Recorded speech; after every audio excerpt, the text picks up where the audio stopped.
Okay, so I'll start sharing my notes. Let me put this full size, and well, I need it bigger. Okay. So as I was saying, I prepared this. So I was told there would be specialists and non-specialists. So I prepared the first part of the seminar for non-specialists, maybe the last slides only for specialists, but I think even non-specialists will understand. So this is the overview for my talk. So I will make a brief introduction to dynamical systems in general, but particularly focused on invariant measures, some ergodic properties of dynamical systems, and in very specifically the physical measures. Then I will introduce two. So we'll be considering here chaotic dynamical systems. There are many ways of facing these chaotic dynamical systems. I will be focused on two specific properties that can also be understood as a measure, a way we measure chaos. And these are the mixing rates and the entropy. Of course, there are many other things that we could detect in chaotic systems, but just, well, in this approach of inducing schemes, these are two things that we can deduce from the inducing schemes that we'll be considering here. And then we will consider these mixing rates and entropy in a certain class of non-uniformly expanding maps. And we'll start particularly with with a toy example, the doubling map, for you to understand what's going on very easily, and then go to some class of systems that we can consider inducing schemes.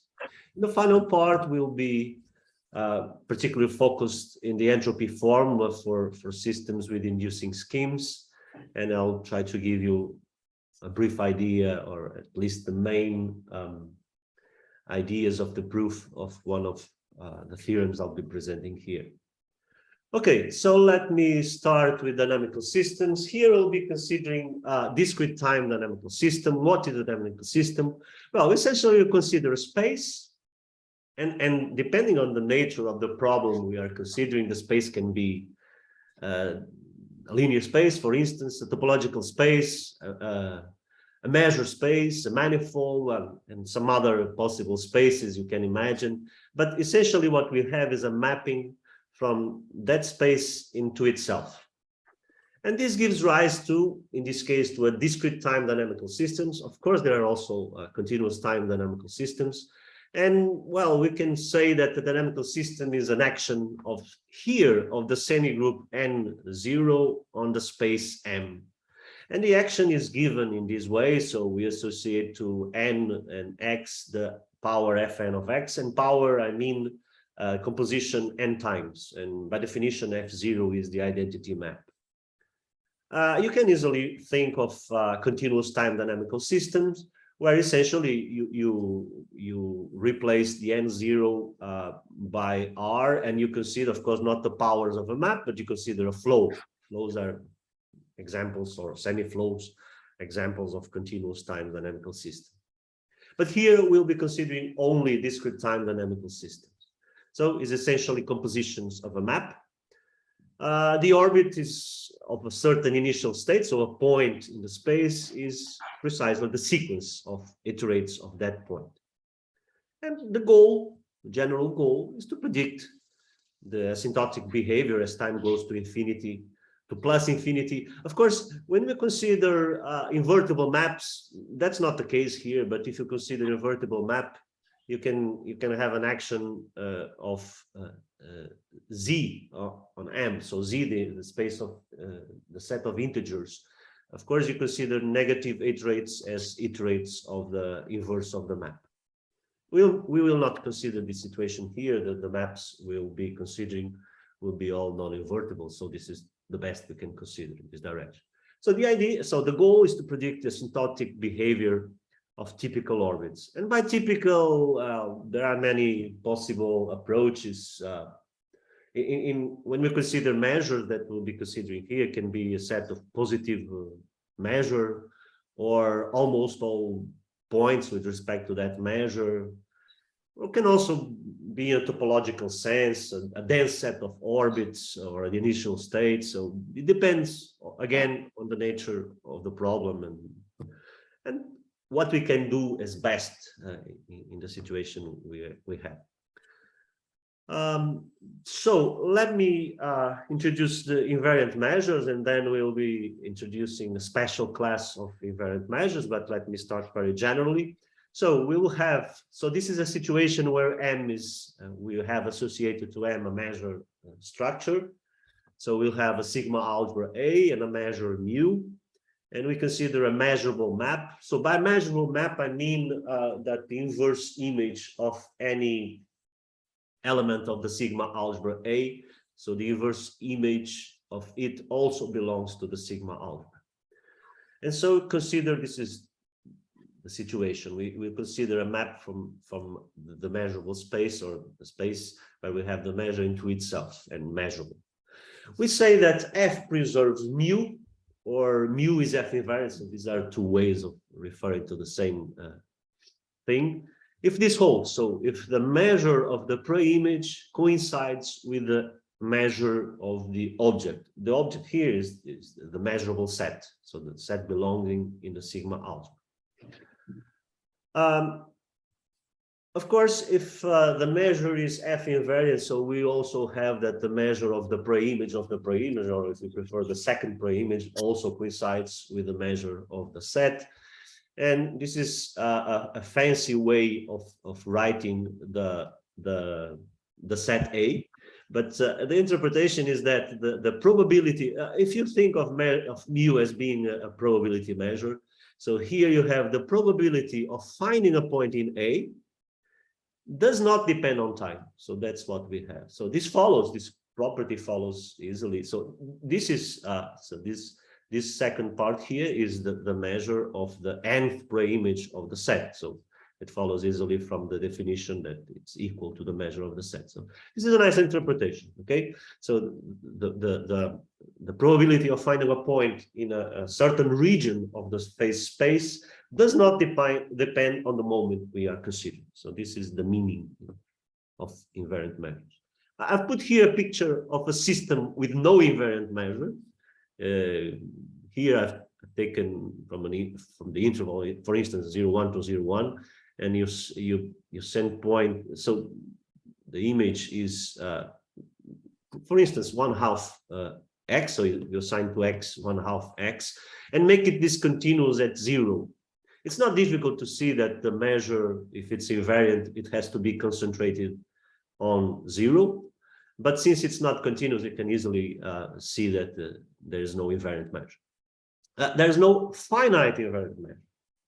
Finite invariant measure. We'll be particularly interested in probability measures. So whenever we have a finite invariant measure, then we have a probability measure. Essentially, you normalize it, you divide by the measure of the whole space, and you have a invariant probability measure.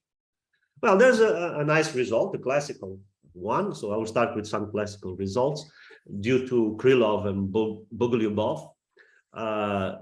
This was proof first for flows, but proof is essentially the same for discrete time dynamical systems. It says that whenever we consider a compact metric space and a continuous function, which is not the case of this example we have here, then it has some invariant probability measure on the Borel sets. If we have a metric space, we'll essentially here in this talk we'll be considering measures on the Borel set. So it's the sigma algebra generated by the open set. So we have a metric, we have a topology, and we consider that sigma algebra. Okay, so we have this nice result. So about the existence of invariant probability measures. And there's another classical nice result that goes back to Poincaré, in a certain sense, to the beginning of the history of dynamical systems. So consider an invariant probability measure for a certain dynamics, and consider a measurable set then almost, so if you start with almost all point in A, then you return infinitely many, in the future, you return infinitely many times to that set. Okay, so you have for almost all points in a set A, the orbit of that point returns infinitely many times to that set we have started. That's a very nice result. We say we have some recurrence, the name given to this theorem, Poincaré recurrence theorem. It's very interesting, has some nice applications, but in practice it can, well, can be, can have some lack of meaning because it doesn't tell you the time it takes for, so you come back here, but doesn't give any information about the time it takes to come back, or the frequency of visits, for instance. So it gives no information about the asymptotic frequency of visit. And by frequency of visits, I mean this. So you give a certain time n, and you count the number of times the orbit of a given points falls in the set, and then you divide by n. And the asymptotic, you take the limit when n goes to infinity. It gives no information on this. It's interesting to have to know if, for instance, this frequency is positive. With some positive frequency, we have visits to the set. But there are two initial questions. Does this limit exist? That's the first question.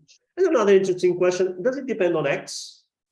At least almost everywhere. So we have measures involved. All our questions are related to measures. So we can ask these questions almost everywhere. Well, it's very easy to see that a necessary condition for this limit to be independent of the point is that this holds. What is this? Well, so if we have, this is what we call an invariant set, if the pre-image, of course, you could think of invariant as the image being equal to itself. This is invariant in a strong sense. And look at this footnote.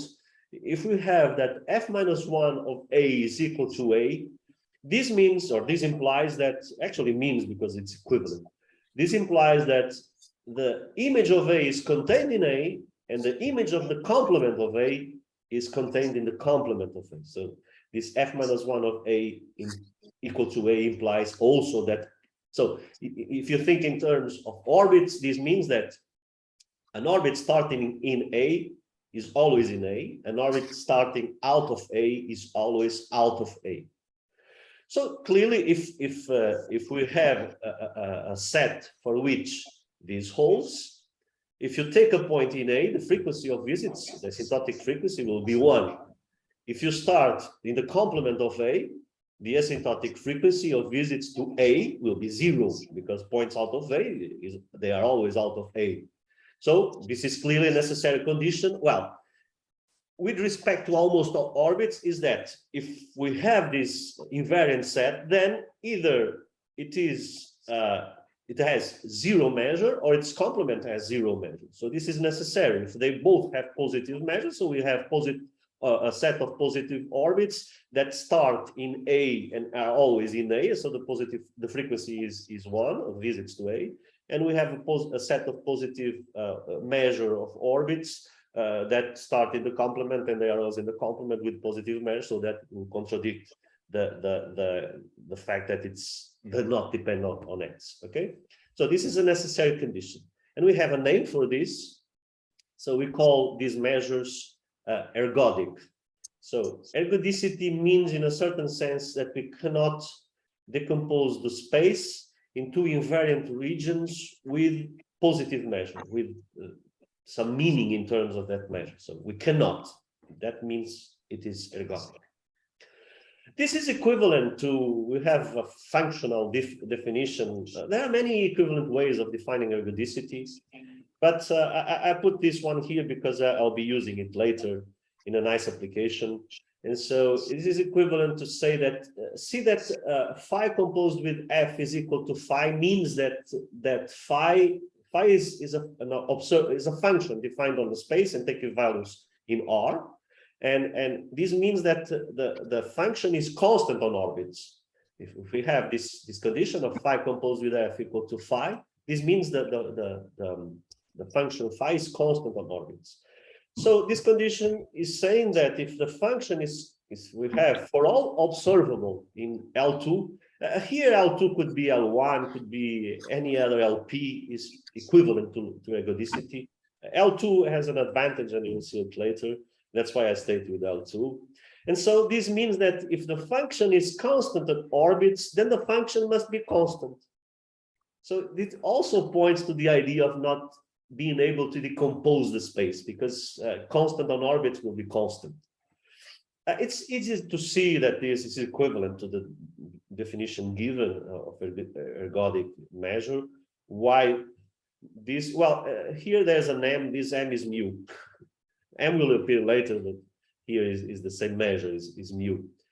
Why is this equivalent? Well, if you have this condition down and you take the characteristic functions, then you have the condition above, because you apply to characteristic function, and if the set is invariant, then you have that the characteristic function is constant.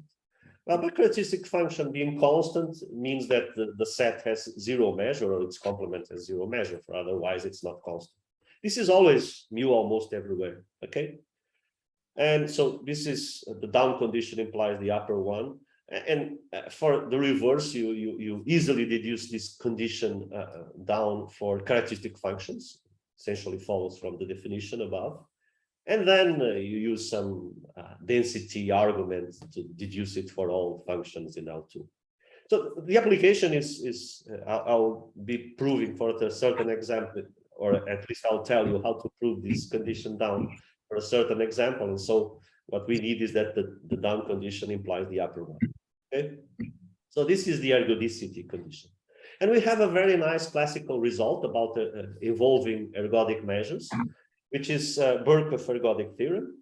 So assume that f preserves a probability measure mu, and given an integrable observable, so a function from the space where we have the dynamics to R, then there is a certain function. So look at this condition here.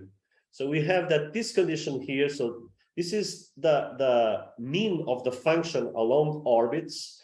The average, this converges almost everywhere. And so this is the first part of the content of Birkhoff ergodic theorem. And if the measure is ergodic, then we can say more.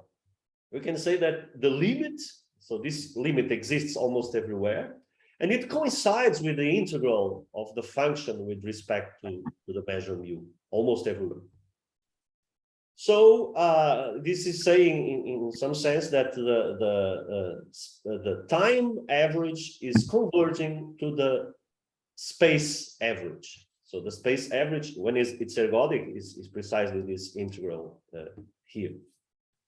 And we can apply to the situation before, we have considered before, so the frequency of visits to a certain set. So if you apply this to the characteristic of a set A, then this says, the Birkhoff theorem says that this limit exists almost everywhere, but this limit is precisely this limit, but because when you consider the characteristic function, you compose with fj, so it's equal to 1 if fj is of x is in A and 0 otherwise. So this measures precisely this frequency of visits. So Poincaré theorem didn't say anything about this limit, about this asymptotic frequency, but Birkhoff theorem says it exists almost everywhere.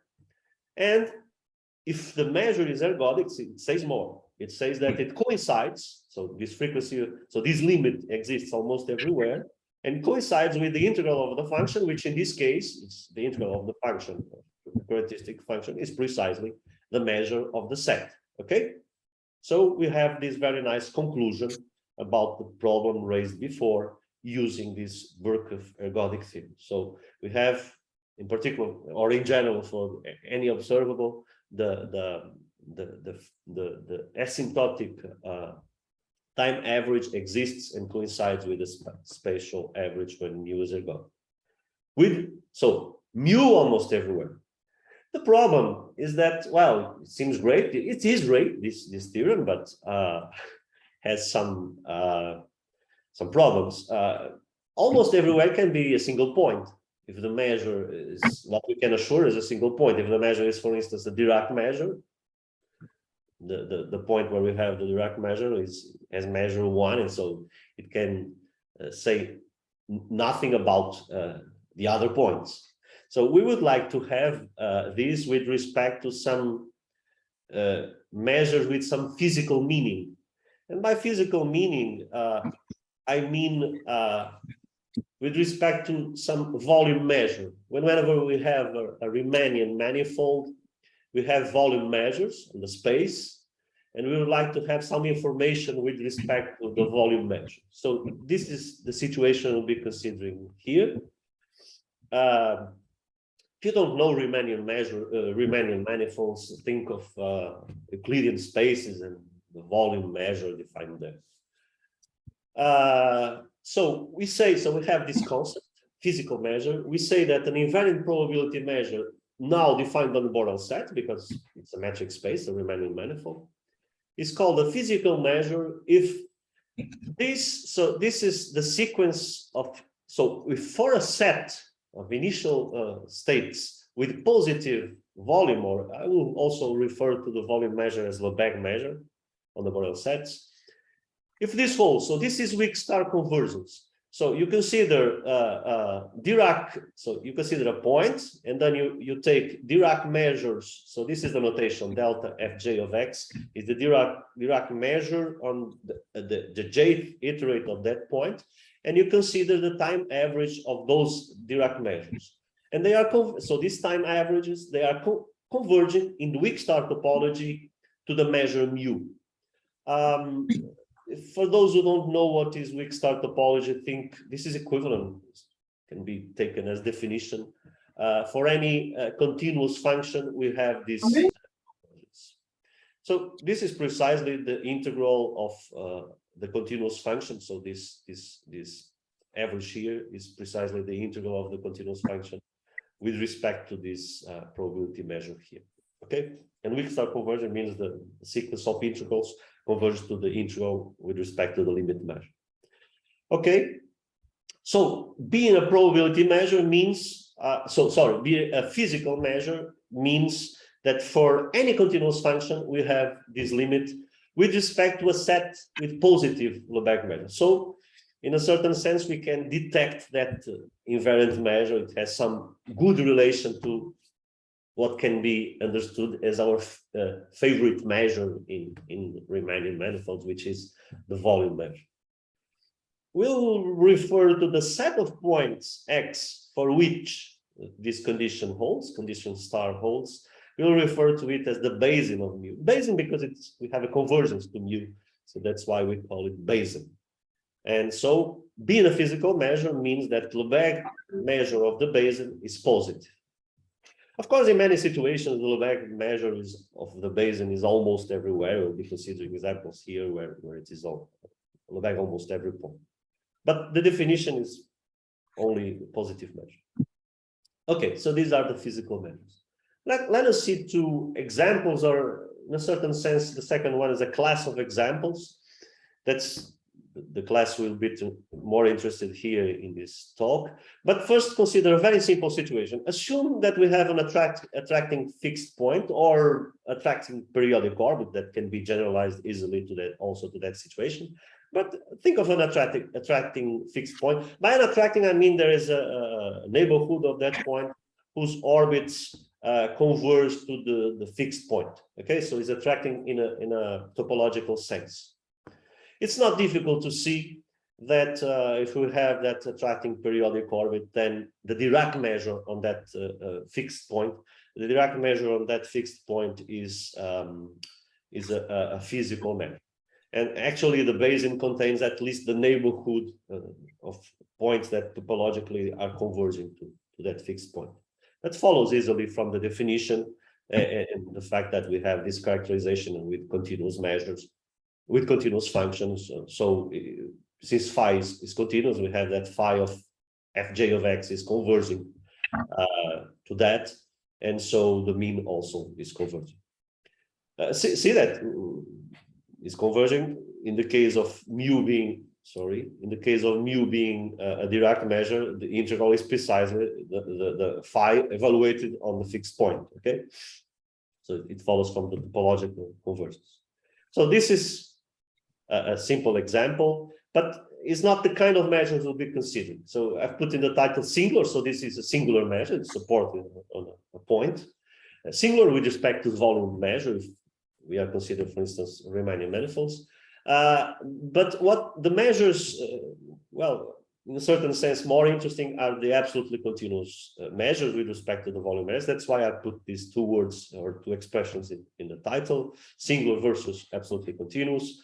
And the second class is a class of ergodic absolutely continuous. So whenever we have an absolutely continuous measure with respect to the volume measure, the Webb measure, if it's invariant and ergodic, then it's a physical measure. This is a theorem. It's not difficult to prove. This essentially follows from Birkhoff ergodic theorem. Well, but Birkhoff doesn't, so you fix an observable, and Birkhoff says that we have the good convergence almost everywhere. But the set of points depends on the function that we are considering. So we want something that does not depend on the continuous function we consider. For that, we can use the fact that the space of continuous functions as a countable dense subset. This is a general fact if you consider the Riemannian metric, the Riemannian manifold compact. And then we can deduce this result that any ergodic absolutely continuous measure is a physical measure. I will refer to those measures, absolutely continuous invariant probability measure, as AKIP, short. And these ergodic AKIPs, they often appear in systems displaying expansion. Some expansion can be only in asymptotic terms, and that's what we call positive Lyapunov exponents in all directions. And these are the chaotic systems that we will be considering here. So chaoticity has to do with this expansion. Okay, so as we will see, these measures appear for this class of systems with some expansion. So I mentioned this chaotic system. So now we go to the next topic. So this was the introduction, the invariant measures and those with some physical meaning that we'll call physical measures. And now I will introduce two ways of measuring chaos. The first one are the mixing rates. We say that an invariant probability measure is mixing and see that the condition implies easily that it's ergodic. If this holds, if mu for any pair of measurable sets, you consider one of them intersection with the nth preimage of the other one. So we are seeing the measure of the points in B that fall onto A. And this converges to the measure of the product of the two sets. So this is the definition. If you apply this to B equal to the complement of A, we easily deduce that if it's mixing, then it's ergodic. Because when you apply to the complement of A and try to check the definition of ergodicity, you have to take A, an invariant set, in the sense that F minus A of A, F minus 1 of A is equal to A, so F minus N of A is equal to A. So this is A. And B is the complement. So this is the intersection is the empty set. So the measure is 0. So, but here on the right-hand side, we have mu of A and mu of the complement of A. So it has to be 0, this product. But the product to be 0, so either mu of A is 0 or the complement is 0. And so this is the definition of ergodicity. So this is stronger than ergodicity. For instance, an irrational rotation in the circle is ergodic, but it's not mixing. It's not difficult to see that it's not mixing. And can be seen that it's ergodic. I can give you some instrument later on to prove ergodicity.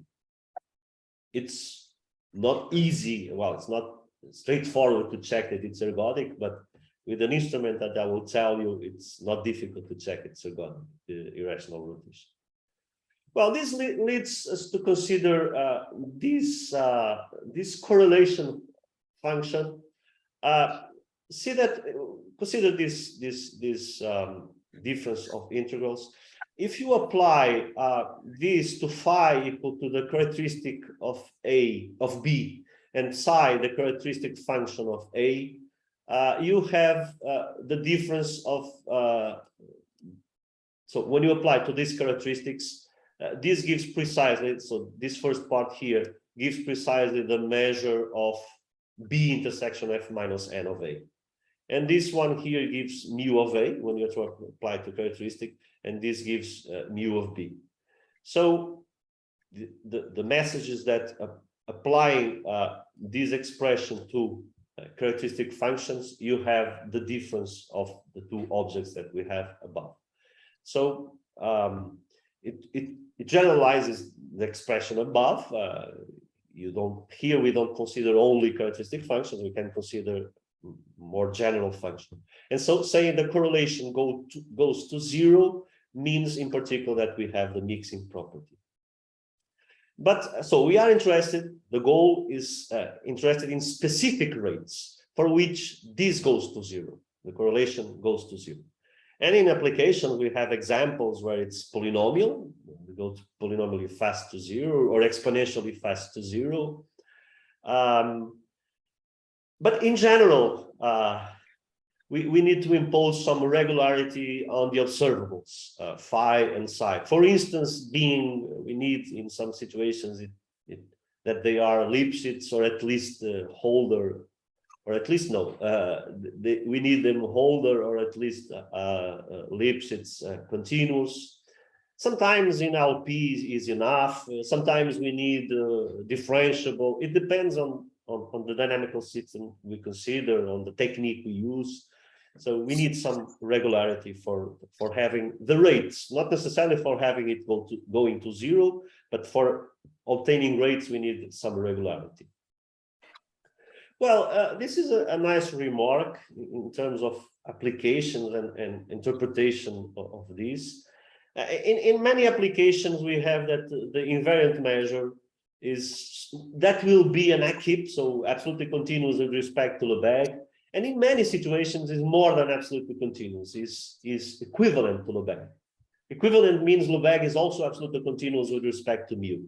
So being equivalent, we can consider the density of Lebesgue with respect to the invariant measure mu. And if you apply the correlation to this phi, we have that, so assume that M is normalized. So here we are considering M normalized. So if M is normalized, then when we apply, so if we have this here, the integral of phi with respect to mu, but phi, see that it's the density of M with respect to mu. So this is the integral of 1 with respect to M. If we consider it normalized, it will be 1. So that's why this integral of phi d mu does not appear. And on the other hand, phi d mu is dm. So that's why we changed here to dm and phi disappeared. Okay. So this is application to this particular case of phi. The expression here above gives precisely this. And it's not difficult to see that the integral of psi with respect composition with phi fn dm, this is the integral of psi with respect to the push forward of the nth push forward of m. And the push forward is defined in this way. So is the measure of with respect to a push forward of a certain set is the measure of the nth preimage of here is in n, but you can consider the push forward with n equal to 1 is of the preimage of that set. So this is the definition.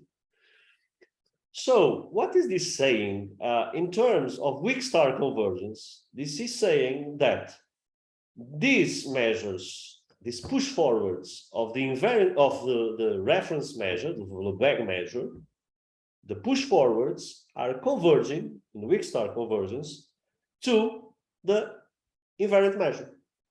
So this gives a very nice interpretation. So the correlation so this decay of correlations tell us the speed at which, if we start iterating in the sense of considering push forwards of Lebesgue measure, of the volume measure, it tells us the speed at which these push forwards are approaching the physical measure. See that Lebesgue measure needs not to be invariant. So we iterated, but we are convergent to the invariant measure. So this gives the rate at which we are approaching. If it's exponential, so it can be very fast, this approach.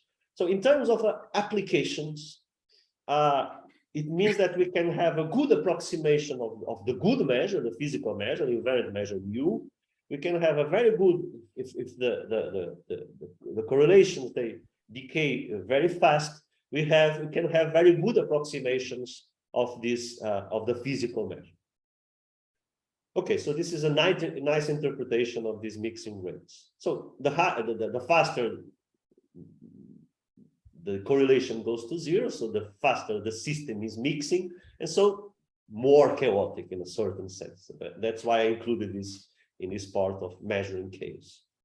Another way of measuring chaos is through the entropy, which, as I say in a footnote, it's been introduced by Kolmogorov in dynamical systems and based on an analogous notion proposed by Shannon in information theory. So let us go to this definition. So assume that we have a system preserving an invariant measure, mu, a probability measure. So from here on, we will be always considering finite measures normalized to a probability measure. And assume that we have a partition of the space. Partition, it's mode zero. So partition in the classical sense. So partition is sets that cover the space and are pairwise disjoint. But this is with respect to the measure. So mode zero means it can have some intersection, the elements of the partition, but with zero measure, and they cover the sense, but up to a set of zero measure also. So it's in this sense that I say mu mode zero partitions. And the entropy of the partition is defined in this way. We can have a problem for this product. The measure can be zero, and so log is infinite. And what is zero times infinity? We have the convention that is zero. Okay, so zero times infinity here is zero. There's no problem with this expression. And so we define, this is the entropy of the partition, and now we define the entropy of the dynamics with respect to the partition. And is this inf of 1 over n the entropy of these special partitions, which are defined in this way. So these are the refinements of the initial partition with respect to the dynamics. So you consider, so who are the elements of this partition? Are the intersection of elements in the partition with preimages of elements in the partition, with preimages of the preimages until n. So this gives the n refinement of the initial partition. And so we consider this set of partitions, see that they are all refinements of previous partitions. So this is a decreasing or increasing sequence of partitions. And we have, so we consider the entropy with respect to these partitions, and we define the entropy of the dynamics as the infimum over these entropies, of course, dividing by n. And the entropy of F with respect to mu, or if you prefer, the entropy of mu, is the sup over all partitions, which this quantity is defined here. Of course, this is not very practical to calculate the entropy of a certain dynamics with respect to a measure, because we have to consider all partitions, consider the entropy of the dynamics with respect to all partitions, then take the sup. In general, of course, there are good ways of calculating this, and I will start referring to from the very beginning of this theory, result by Kolmogorov, which was improved by Sinai, using generating partitions. Generating partitions are defined more generally than I present here, but you can think of them as, you consider the refinements. Assume we are in a metric space, and you consider the refinements, and if the diameter the diameters of, so the diameter of a partition is the sup of the diameters of the elements in the partition. If they go to zero when we consider these refinements defined previously, then this is a generating partition. And so what the result of Kolmogorov and Sinai says that in the sup that defines the entropy, if we have a generating partition, then that generated partition, the entropy, the sup is attained at a generating partition. So it's very practical, this result. There are also formula by Rocklin from 60s, which says that it's equal to the integral of the Jacobian, but the Jacobian with respect to the invariant measure. In general, we don't know what is the Jacobian, so in a theoretical sense, this is a very interesting result, but in practice, sometimes it's not easy to use. But there is also a nice result by Ruel, which says, gave an upper bound for the entropy as the integral of the positive Lyapunov exponents. For those who don't know Lyapunov exponents, if they are all Lyapunov exponents are positive, then it's the integral of the positive Lyapunov exponents is equal to the integral of the determinant of the transformation if it's smooth. This is for a differentiable transformation, this result by Ruel. So is the integral of the determinant of the transformation. The determinant is the Jacobian with respect to the reference measure, the volume measure. So in practice is better than Abramov and Rocklin result. But it's only an upper bound. Then there was a lower bound given by Pesin, which was obtained for measures which are, so Ruel inequality becomes an equality if the measure is absolutely continuous with respect to the volume or Lebesgue measure. So it gives an equality. So again, if all Lyapunov exponents medical हम डेढ़ लाख सुनो क्या नहीं बहुत और समय में आपसे मिला भी नहीं मैं और मैंने Okay. Can you hear me? Yes. Okay. Yes. Okay. So we have that formula that the entropy is equal to the integral of the if all Lyapunov exponents are positive is equal to the integral of the Jacobian with respect to the Lebesgue measure of the integral of the Jacobian. Then there was a nice result by Le Drapier and Young. They characterized measures satisfying the Pesin equality, Pesin formula, and they proved in this context I've been referring to. So it's if and only if. So we have equality if and only if the measure is absolutely continuous. The result is more general, is not necessarily for measures which are absolutely continuous with respect to Lebesgue. Okay, but in this setting, we have this interpretation. So it's if and only if. And there's another result by these four authors, which established all these results above from Ruel to Le Drapier and Young. They are for differentiable maps. And this last result here is for maps with singularities. So maps with points where we have no derivative or derivative is infinite. So there is this nice generalization of Pesin entropy formula. This was motivated by billiard maps. And I have some results also in this direction. We obtained Pesin formula for piecewise expanding maps and with Mesquita, and this is a result I'll be giving you an idea of the proof, this last one, for systems admitting inducing schemes. So this is a special class of systems that, of course, is interesting to apply this when we have discontinuities. And there are examples of systems with inducing schemes with discontinuity points. So we cannot apply the classical theory. Okay, so let us go now to a class of expanding. I'll start with a uniformly expanding map, but then we'll move to non-uniformly expanding and see in which sense I mean this. So I start with this toy model, the doubling map. So a map from 0,1 to 0,1, 2x mod 1. So we have the graph on the right-hand side. See that this map, it preserves the length of intervals, or if you prefer, Lebesgue measure in the interval. Why this? Well, it preserves it preserves the length of intervals. This is easy to see because if you take an interval in the image, you consider the preimage of that interval. It gives two intervals of half size of the interval we started. Because we have slope 2. So 2 with half size, the sum of the lengths is equal to the length of the initial interval. So it preserves intervals, and I say and so, but there's some work. It preserves Lebesgue or length measure in this case. Why? Because the intervals, they generate the sigma algebra of Borel sets in the interval. For that reason, essentially. So we can use some classical ideas in measure theory to see that the extension is unique, and so it needs to be, Lebesgue measure needs to be invariant. So we have this. We can prove that, so Lebesgue, of course, Lebesgue is absolutely continuous with respect to Lebesgue. If you consider it normalized, it's an Akip. And I'm saying it's an ergodic Akip.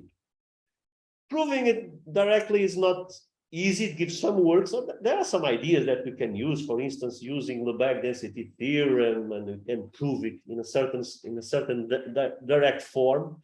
But there is this very nice way of proving it using Fourier series. And the characterization I referred before for ergodicity. Using Fourier series, and that's why I consider L2, as I said, could be any LP, but in L2 we have Fourier series. So you consider the Fourier series of phi, and you simply write down the expression of the Fourier series of phi composed with F, and it's very easy to deduce what is the Fourier series. And we equal it to the Fourier series of phi, and we easily deduce an imposition for the coefficients of the Fourier series.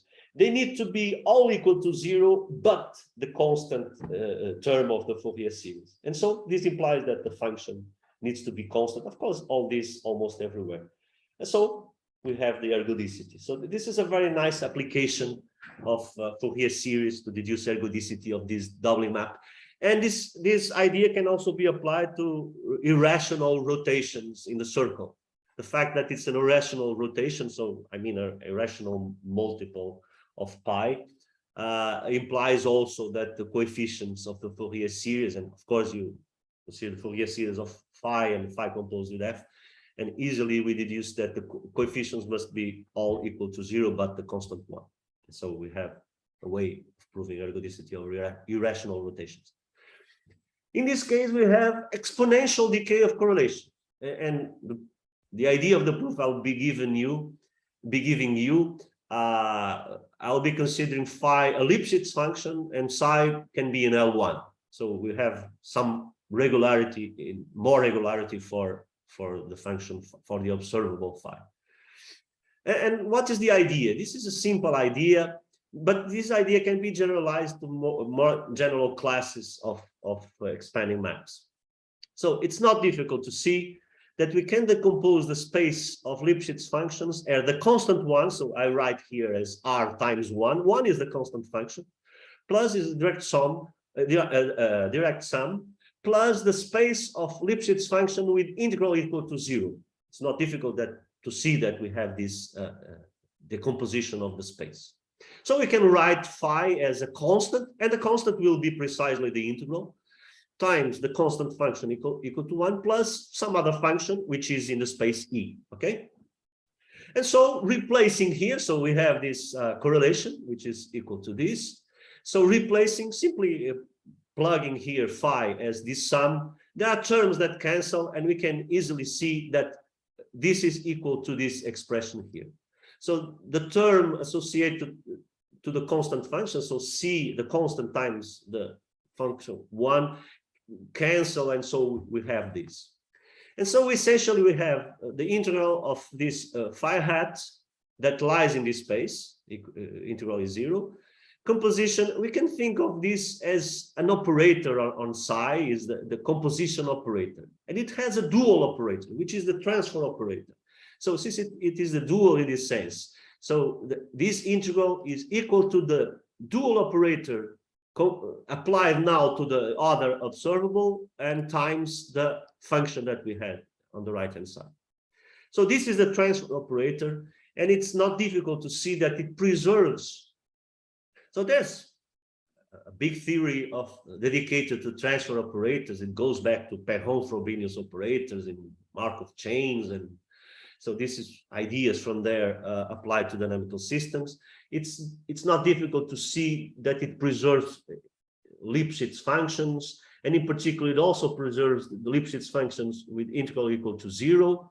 And direct calculation gives that the Lipschitz constant of the image is divided by 2 when with respect to the Lipschitz constant of the object function. So in a certain sense, this transfer operator, it improves the regularity of the Lipschitz map. So using this, we easily deduce the decay of correlation, because you come here, and so easily you obtain that the correlation function, which is the absolute value of that quantity there, is bounded by the infinity norm of the first function times the one norm. This is essentially Holder inequality applied to L infinity and L1. And then see that phi, so I'm using that the infinity norm is bounded by the Lipschitz norm, which is not valid in general, but here we have that the integral is 0. So if the integral is 0, we have this bound. The infinity norm is bounded by the Lipschitz norm. Is not a norm in general. Is a norm when restricted to E. In general, we can have Lipschitz constant equal to 0, and for constant function, not 0. It's a semi-norm. But here, when we restrict to E, it's actually a norm, and we have this. And so using the fact that the transfer operator is improving, so applying it n times, we easily get this. So that's why we have this exponential decay of correlations. And we also have a formula for the entropy. This is essentially, this is actually in this case is equal to log 2. And log 2 is the integral of log of f prime. Well, f prime is 2, is constant, and so we consider m normalized, gives log 2. This is pointing in the direction of the entropy formula. That's why I've written here equal to the integral of log of f prime. And this is essentially because in this case it's very easy to see that this is a generating partition, because when you consider refinements by these dynamics, the diameter goes to 0. And so we only have to consider the entropy with respect to this partition. And in this case, it's very easy to see that it's log of 2. And so for this toy model, we can consider, we can easily, in a certain sense, we can easily deduce that we have an ergodic keep. Lebesgue measure is an ergodic keep. We can prove that we have exponential decay of correlations, and we can prove the entropy formula for Lebesgue. But this is very specific of this example, but some ideas that I've presented here that can be used more generally for uniformly expanding map. Here I've presented this doubling map in 0, 1, but you can also think of this map. And the advantage of thinking it in the circle is that it's differentiable. In 0, 1, it's not differentiable. It has a discontinuity. If you think of this in the circle, then it's a differentiable map, C infinity map. And so we have this general result, so generalizes the previous example for uniformly expanding maps. So you consider a map from a manifold into itself. I'm putting here C1 plus, so it's a C1 map. This plus is the derivative needs to be at least Holder. So if the derivative is Holder, and so expanding in the sense that the derivative, the inverse of the derivative, the norm of the inverse of the derivative is contracting, okay, because this lambda is more than 1. This implies in particular that we have expansion in all directions. See that if I put here norm of the derivative bigger than 1, if we put that instead of -1, if we put bigger than 1, it does not imply expansion in all directions. And for this result, we need expansion in all directions. So that's why we put the f -1. I don't mean that f is invertible, but derivative is invertible.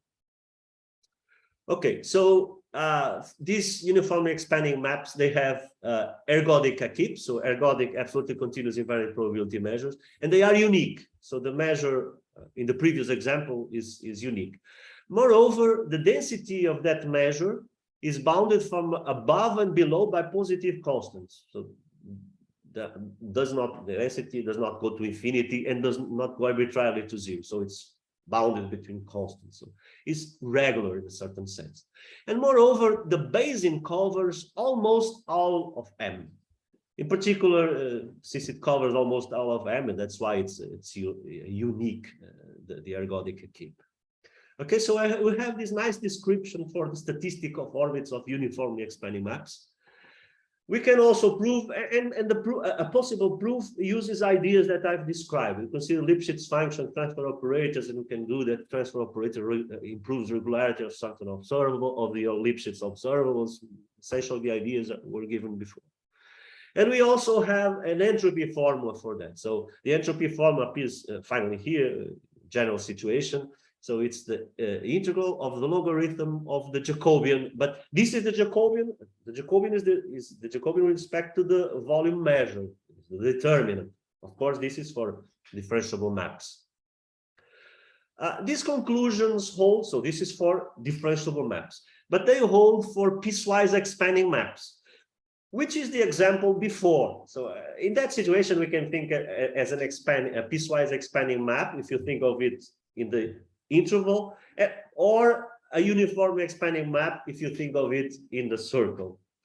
But the same conclusion holds for piecewise expanding maps. So by piecewise expanding map, I mean that there are these constants and a countable partition, which in the previous case of doubly maps is a partition with two elements, 0 1/2, 1/2, 1, such that the restriction to each element of the partition is a C1 diffeol onto the image. So it's in particular is a full branch. It sends each element of the partition to the whole space. Okay.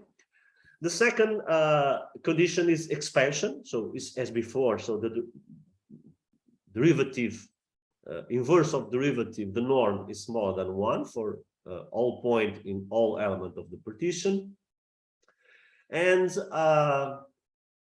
we have this condition, which is boundary distortion. So it says that in a certain sense, it's close to be linear, the mapping.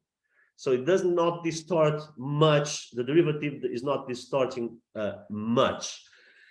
See that we didn't impose this last condition in the C1 plus case, because this plus is precisely to deduce this condition.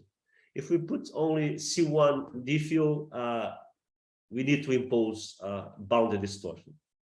And the problem you could say, oh, okay, but you put C1 plus and you don't need the condition E3. No, but you can have infinitely many elements and we need this distortion to be controlled uniformly. And C1 plus is not enough. Okay, but is in the differentiable case is related to the plus, the Holder continuity of derivative, this distortion condition. Okay, and we have the same conclusions. These piecewise expanding maps, they have a unique ergodic keep. They have exponential decay of correlations, and entropy formula also holds. So, but let's go now to a situation where it's not uniform. It's close to being uniformly expanded, but not uniformly expanding according to our definition. And this example is the intermittent map. So assume we go to the expanding map and we change it in one of these branches near 0. I have an expression here, but the properties are more important than the expression. So it keeps being bigger than 1, but it goes to 1, the derivative, when you go to 0. It's C2 on 0 1/2. The expression is of this order, is what is important. And the problem is at 0. 0 is a fixed point, but derivative is 1. So this is no longer a piecewise expanding map because we cannot bound the derivative uniformly bounding away from 1. When we go to 0, the derivative goes to 1. Well, we can define a new map here. We can induce, and we are going to induce on the right-hand side. How do we induce? So I'm going to define the new map here on the right-hand side. We consider the return time. So see, if you are in this interval here, the I1, the images of points in I1, they are still in I1. So the return time there is 1. So you iterate once and you are on the right-hand side. But if you go to I2, then it goes out of the right-hand side of the interval 1/2, 1. See that here I'm considering the dynamics from 0 to 1, so the whole interval. Since this was the doubling map. So we go out, but in the next iterate, we come back to 1/2, 1. So for the second interval, the return time is 2, and so on. And we define the power, we consider the successive powers that make it return to 1/2. So we have this 1/2, 1. So we have this new map. And it's not difficult to see that it's onto from 1/2, 1 onto 1/2, 1. It's geometrically, you can see it very easily. So it's full branch. Derivative is bigger than 2 always, and it's not difficult to see that we have bounded distortion. So we induce a map which is a piecewise expanding in the sense we defined before. So we have good properties for this new map, but what can we extract from the information about this new map to the original one? Well, we can define these inducing maps in a very general way. So assume we have a certain region of the phase space. So now in general, not that example, that was only to motivate. We have a mode 0 partition and we have a return time. So we define the new map and assume that the new map is piecewise expanding in the sense we defined before by conditions V1 to V3. So if that's the case, then it has a unique ergodic keep for the induced map. And we have a way of obtaining an ergodic measure, an invariant ergodic measure for the original map. And this is the expression. You restrict to the set of points they keep for the induced map, set of points with return bigger than J. And you consider, so you restrict and you consider the push forwards. And you consider the sum of these measures. And this gives a measure which is not difficult to see. It's an invariant measure and it's ergodic. But I don't say it's finite measure because you have this infinite sum. But we have a way of characterizing finiteness. It's finite if and only if R is integrable, the return time is integrable with respect to the Lebesgue measure, the reference measure. And in fact, the integrability can be characterized by this, is characterized by this sum. So if this sum is finite, or if the R is integrable, we refer to mu, the normalization, because we need a probability, so it's finite, the measure mu, and we normalize it, and we obtain an ergodic keep. And we say that this is the ergodic keep given by the inducing scheme. Okay, so inducing, these induced maps are useful to obtain ergodic keeps. In the case, the return time, the recurrence time is integrable. But we have more. There's this nice result by Young, which says that if we know the rate at which points return, the way it decays to 0, if it's polynomial, then we have polynomial decay of correlations. If it's exponential, then we have exponential decay of correlations. And this for Holder continuous phis and for bounded size. Okay, so we have, so this is for the original dynamics. Inducing schemes have been used successfully for many classes of dynamical systems by several authors, by Young herself, for hyperbolic attractors, billiard maps, quadratic maps, intermittent maps. So using this approach, we deduce the decay of correlation for the intermittent map. And Benedicts and Young use it for Hannon maps. Myself with Stefan Luzzatto and Pinheiro and Guezel, so we proved the polynomial case. Guezel proved the exponential case for certain classes of non-uniformly expanding maps, and also for partially hyperbolic attractors. So it's a lot of applications of this strategy of inducing. And another application, which is very recent, of this inducing is obtaining the entropy formula. So it says that if the entropy of with respect to the measure is finite, then we have the entropy formula for the original system. So assume we have a measure given by an inducing scheme. If the entropy of that measure is finite, then we have the entropy formula. And we have a way of characterize the finiteness of the measure in terms of the inducing scheme. Is this interval being finite? A remark is that you could suspect that all measures coming from inducing scheme, they have finite entropy. No, it's not the case. We can give an example where the entropy is infinite, and so we don't have the entropy formula for that system. In fact, this gives the reverse inequality of Whewell inequality for those who know what it is. Of course, this is a system which is, the example is not a differentiable map, so it has discontinuities. It has to be like that. So applying to the intermittent map, in the intermittent map, we can calculate the rate at which points return to the interval 1/2, 1. And we can see that it's polynomial with that expression. It's related to the power alpha there.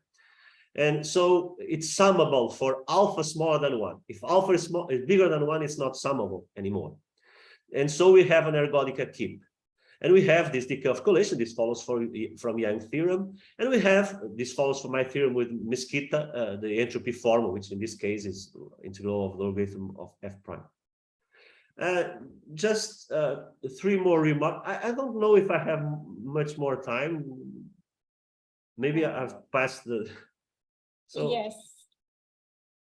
I passed the time? Yes. Okay, but maybe I'll finish. Sorry? Conclude. Maybe you can conclude in next few minutes. Okay, so I'll finish with these remarks. I would like to give you an idea of the proof of certain of this theorem D, but I'll leave it in the slides. So I finish with these remarks. Okay, so for applying theorem D, I need the entropy of the system to be finite. This was one of the conditions. So the condition is when the entropy is finite, we have this entropy formula. So the finiteness is not difficult to deduce because we can, so this is for the original system. We can prove that this is a generated partition. And so being a generated partition, then the entropy is finite. And if the entropy is finite, then we can deduce. So this is the entropy of the partition, but we can deduce out of that using the definition that the entropy of the system is finite, because being a generating partition means that the entropy of the system is equal of the entropy of the system with respect to the partition, which can be easily seen to be finite. And we can also prove in this case that mu is the unique physical measure, and the basin of it, as in the doubling map, covers almost all of the interval. And an interesting remark is what happens if alpha is not between 0 and 1? What happens if alpha is bigger than 1? Sorry, I've put in the transparency bigger than 2. No, is for alpha bigger than 1. 1 plus alpha is bigger than 2. If alpha 1 plus alpha is bigger than 1, bigger than 2, then the map is C2. If alpha is 1 plus alpha is smaller than 1, the map is not C2, it's C1 plus alpha. So if alpha is bigger than 1, sorry, there is a mistake here. So it's not C2, and it doesn't have a finite keep. It actually has an infinite keep. But the physical measure is the Dirac measure on the fixed point 0 so delta 0, Dirac measure on the fixed point 0, is the unique physical measure, and the basin covers Lebesgue almost all points. So the idea is that when you consider alpha big, and big here is alpha bigger than 1, so alpha plus 1 bigger than 2, so we have a big tangency here. And so typical orbits, they come close to 0, and they take a lot of time to go out of a neighborhood of 0. And so that's why the Dirac on 0 is the physical measure. Okay, so this is what I would like to tell you. There's some idea of the proof of the last theorem, theorem D, using inducing schemes, but I don't have time for that. Maybe I was too slow, but I think it was not a bad idea to go slowly, especially since there are people that are not from this field. Okay, thank you very much. There's a lot of references in the final slides, okay? So thank you very much. Thank you so much, Professor Alves, for a nice and a wonderful talk.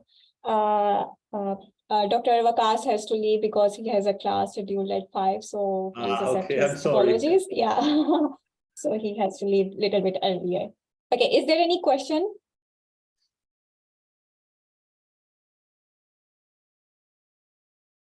From the audience? No question? Do you have question, Professor Stefano? Well, I'm fairly Or maybe familiar. you may ask later Very or familiar with personally to this. him. It's co-author of several Yes, results. that's why you know all the stuff. That's why you don't have any question. But he applied this last result on the entropy formula. Very recently, he considered with some student and postdoc there in Trieste, he considered a system with discontinuities where they applied this theorem to deduce the entropy formula in a very direct way. Excuse me, Okay. Professor, I would like to ask one thing if you allow. Yes, Yeah. yes, sure. Yes. Yeah, so it's nice to see you again. I'd like to ask one thing that since like in theorem that you presented, where we have a unique cap for the inducing map, and then we got a map for the original dynamics.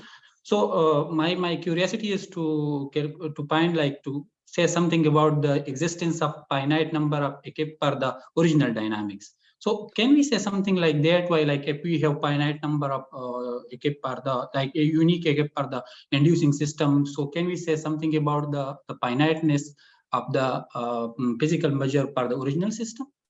Yeah, From it that has side? to do with the nature. In these examples, it's always only one. It has to do with the nature of the systems because they are expanding, and in particular, they take arbitrarily small regions to the whole space. When you iterate arbitrarily small intervals, they become the whole space. But there are systems, and for instance, going to multimodal maps where this does not hold. And in that case, so using these inducing schemes, what we can say sometimes in certain situations is that we have a finite number of ergodic keeps. Of course, once you fix the inducing scheme, there is only one ergodic keep giving positive measure to the region where you induce. That is for sure. But if there are other regions in the phase space that do not interact with that region where you are inducing, of course, you can have other ergodic keeps. So it depends on the system you are considering. So in general, we can have systems with regions that do not interact, and associated to those regions, we have different ergodic keeps. That in these examples can be built very easily, for instance, using multimodal maps. But for the cases I considered here, they are expanding in a certain strong sense because they send arbitrarily small intervals into the whole space. And for these cases, the measure is unique, the ergodic keep. But yeah, you are right. There are examples and situations where you cannot say more than a finite number of ergodic keeps. Thank you, Professor. Is And there for any other instance, question? in the results with Stefano, we have we have a different approach to this. So the inducing scheme, so the conditions a priori, we have asymptotic expansion in terms of, in a certain sense, of positive Lyapunov exponents. And what we can assure for those systems is a finite number of ergodic keeps. But what we do is inducing. But we cannot say we don't have, from the assumptions we start, we cannot assure that arbitrarily small regions become the whole space. They become in certain ergodic components. Okay, is there any other question? No, so let's thank the speaker again. Thank you so much, Professor Alves, for a nice and wonderful talk. Thank you once more for the invitation. It's been a great pleasure. Thank you so much. Bye-bye. Okay, so goodbye, everyone. Goodbye. Bye. Bye.